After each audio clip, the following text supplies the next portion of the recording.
नमस्कार, स्वागत है आपका हकीकत न्यूज में। आपके साथ मैं हूं रीना। भाजपा जिला कार्य समिति की बैठक संपन्न, चुनावी तैयारियां जोरों पर। भारतीय जनता पार्टी के जिला कार्य समिति की बैठक भाजपा कार्यालय अटल कुंज में आयोजित की गई, जिसमें कार्य योजना तैयार की गई है। आने वाले 2023 के चुनाव की रूपरेखा तैयार कर समितियों की बैठक आयोजित की जा रही है। आयोजित बैठकों के संबंध में भाजपा जिला अध्यक्ष डॉक्टर अजय प्रताप सिंह ने बताया कि राष्ट्रीय परिषद की बैठक के बाद प्रदेश, जिला, मंडल और बूथ तक की समितियों की बैठक आयोजित की जाएगी, जिसमें चुनाव संबंधित व अन्य विषयों पर चर्चा होगी। आइए दिखाते हैं आयोजित बैठक और सुनाते हैं भाजपा जिला अध्यक्ष अजय सिंह ने क्या कहा है। हमारे दफ्तरों में चक्कर नहीं लगाना पड़ता, फैक्ट्री लगाने के लिए फटाफट उसका सिंगल विंडो सिस्टम है हमारे यहाँ, ये बताया गया। और उसका परिणाम क्या हुआ? 15,42,000 करोड़ रुपए के निवेश के हस्ताक्षर हुए और उसमें से रीवा क्षेत्र के लिए मालूम कितना है? 11,000 करोड़। जब मैं उद्योग मंत्री था और मैं, स्वाभाविक है कि जब इन्वेस्टर समिट हुआ, एक बार मेरे उद्योग मंत्री रहने के दौरान भी हुआ, और जब वहाँ पर मीटिंग होती थी टी ब्रेक के बाद या लंच में, तो कुछ लोग मुख्यमंत्री के अगल बगल बैठते थे और कुछ लोग हमारे पास आते थे, तो मैं तो उनसे हमेशा इसी जुगाड़ में रहता था कि रीवा आइए, ये इंदौर भर चुका है, रीवा आइए। फिर उनको बताते थे कि ये प्रवेश द्वार है नॉर्थ ईस्ट का, ये बिहार का प्रवेश द्वार है, ये उत्तर प्रदेश जो सबसे बड़ी जनसंख्या वाला प्रदेश है, उस मध्य प्रदेश से पूरा मार्केट मिलेगा आपको, यूपी का, बिहार का, नॉर्थ ईस्ट का। यदि यहाँ सामान बनाएंगे तो सीधे बाजार में उपभोक्ताओं के पास चला जाएगा, आपका ज़्यादा फायदा होगा। तो मुझसे कहते थे कि बाकी तो ठीक है, हवाई अड्डा है क्या वहाँ? तो फिर मुझे चुप हो जाना पड़ता था, और इसलिए मैं तब से लगा था कि अब रीवा में हवाई अड्डा जब तक नहीं बन जाएगा चैन की सांस नहीं है। और अब उसका मार्ग भी प्रशस्त हो गया है। 206 करोड़ रुपया हवाई अड्डे की जमीन के लिए कल ही आए हैं, जो कलेक्टर के खाते में पहुंच गए हैं। इस कमी को भी दूर कर लेंगे और एक दिन ऐसा लाएंगे ग्लोबल इन्वेस्टर समिट जो बार बार इंदौर में होता है, जो फिर रीवा में होने लगे, क्योंकि ये इस अवसर का लाभ जो मोदी जी के नेतृत्व में हो रहा है, ये पता नहीं ऐसा दौर कब आता है। और इसलिए बहती हुई गंगा में जिसने हाथ नहीं धोया वो पछताएगा। ये आने वाली पीढ़ी का सवाल है, ये व्यक्तिगत किसी का, ये आने वाली पीढ़ी के लिए किया जाने वाले काम है।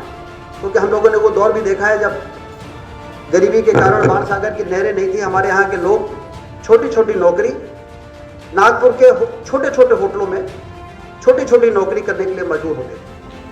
जब कभी हम और 26 जनवरी में और अगला या कोई आगामी फरवरी में कोई अभियान है, कोई कार्यक्रम चल रहा हो, उनकी जानकारी देनी। पिछड़ा वर्ग मोर्चा अध्यक्ष विराज विश्वकर्मा जी,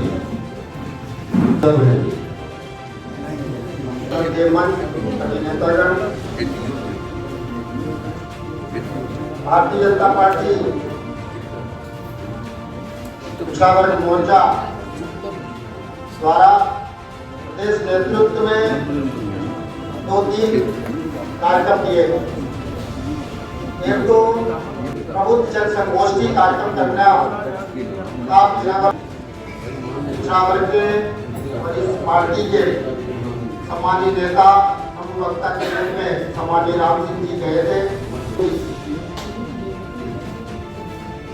एक कार्यक्रम प्रदेश द्वारा दिया गया था नरेंद्र मोदी जी के जन्म दिवस से 17 और 2 अक्टूबर गांधी जयंती तक सेवा पखवाड़ा का कार्यक्रम था, जिसमें पिछड़ा वर्ग मोर्चे को आयोजन करना था। हमने सभी मंडल होती है, उसके बाद प्रदेश कार्य समिति और उसके बाद जिला कार्य समिति, और यह प्रक्रिया नीचे बूथ तक जाती है। अभी हमारी 17-18 को राष्ट्रीय परिषद की बैठक हुई, 24 जनवरी को मध्य प्रदेश की बैठक हुई और आज 27 जनवरी को प्रदेश के सभी जिलों में बैठकें हो रही हैं। 28 को हमारी मंडल कार्य समिति की बैठक है, 28 को ही हमारी शक्ति केंद्र की बैठकें हैं और 29 को सभी बूथ की समिति की बैठकें हैं। उसी एक प्रक्रिया में आज हमारी जिला कार्य समिति की बैठक है। इस कार्य समिति बैठक के माध्यम से हम आगामी अपनी कार्य योजना तैयार कर रहे हैं, आगामी कार्यों को लक्ष्य कर रहे हैं, संगठनात्मक सुदृढ़ीकरण की दृष्टि से कहाँ क्या किया जा सकता है, सारे विषय चुनाव को लेकर भी तैयारियां शुरू की गई है। निश्चित तौर पर भारतीय जनता पार्टी का कार्यकर्ता, पदाधिकारी और भारतीय जनता पार्टी 7 दिन 24 घंटे और 12 महीने एक्टिव मोड में रहती है। कार्यकर्ता हमारा सक्रिय रहता है। निश्चित तौर पर किसी भी राजनीतिक दल के लिए चुनाव एक महत्वपूर्ण है और हम सिर्फ चुनाव की बातें नहीं करते हैं, चुनाव के साथ साथ समाज राजनीति की भी बातें करते हैं और समाज आज हमको इसीलिए आशा भरी G29 क्या है? G20 एक दुनिया के 20 प्रमुख देशों का संगठन है। उस संगठन में विश्व की 75% जनसंख्या और 85% आपका बजट उन देशों के द्वारा कवर होता है। अपने आप में कह सकती महाशक्तियां हैं और हमारे लिए बड़े ही गौरव की बात है उस G20 की अध्यक्षता इस वर्ष 2023 में माननीय प्रधानमंत्री नरेंद्र मोदी जी कर रहे हैं। जिला कार्य समिति की बैठक की गई है। G20 और ये विकास यात्रा की क्या रूपरेखा होगी? देखिए, ये हम सब के लिए बड़े गर्व की बात है कि 20 वो देश जो 85% जिनका व्यापार होता है, सारी दुनिया का 85% व्यापार जिन देशों में होता है और जिनका 75% जो GDP है जिन देशों में है, ऐसे 20 मौजूद देशों का एक वर्ष का लगातार कार्यक्रम पूरे देश में होगा।